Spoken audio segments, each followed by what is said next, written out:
Righto. So, when it comes to video games and gaming in general, when sexuality comes up in those things, I don't actually mind it so much.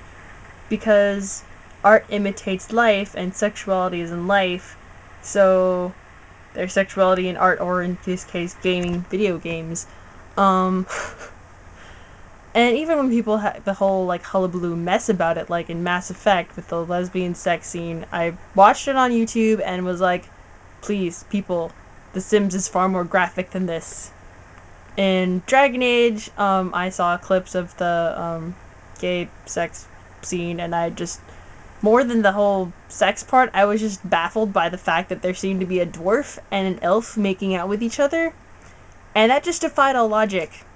Until I noticed that there was like various kind of blacking out scenes, so I kind of made the inference that they're both drunk out of their minds, in which case that makes so much more sense.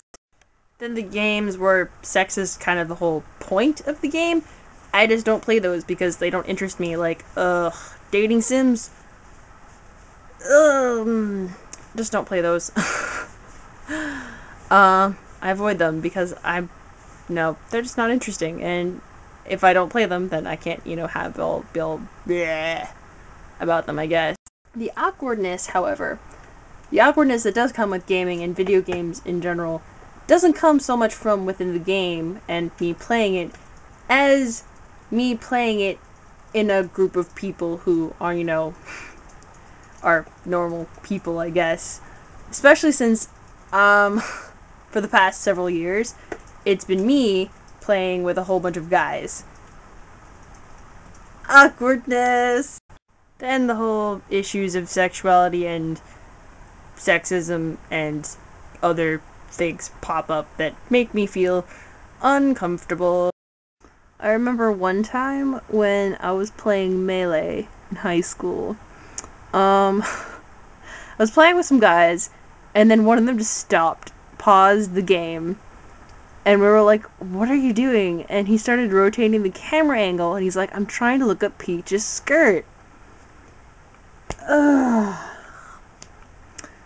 So if you play the Brawl, you'll notice that when Peach is, moving around, she's usually, her dress is curved at an angle, so you can't actually look up her skirt anymore to see. Yeah. Of course, now there are hacks where all the characters can be naked. Ugh. Then there was one time in college, I was the club president of my school gaming club for the past 4 years. And I was the only regular female member of club. Awkward. So one time I'm managing a Dungeons and Dragons campaign, and some smart person decided to bring in, Dead or Alive 2 volleyball, whatever the fuck that game is called, in for everyone to play. And I was trying to tell the guys, there's some evil monster who is about to kill you, and all of them were staring at the television screen.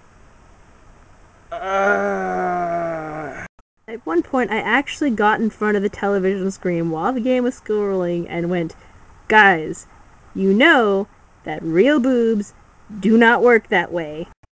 I should have expected it, but the response was still pretty what the fucktastic. They do if they get big enough. This experience gave me the invaluable lesson of how to be the douchebag DM. That said, I still believe that video games can be a good place for discussion on sexuality, because a lot of people play them. Like in Persona 4, one of the characters, a tough character, actually is gay. I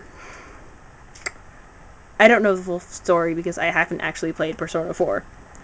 But they have, there's actually a lot more of gay characters coming out, which is, a beginning. And like in Mass Effect, even though they are kind of fetishized, which is really annoying. The fact that there is a place for alternate sexuality in a place, a game thing that is so typically, heterosexual male, so usually dominated by that at least, gives me hope. And gives me hope for, finding maybe an ace character someday. Like, I already have some theories on certain characters who may or may not actually be, how I theorize them. But, well, see you around, guys.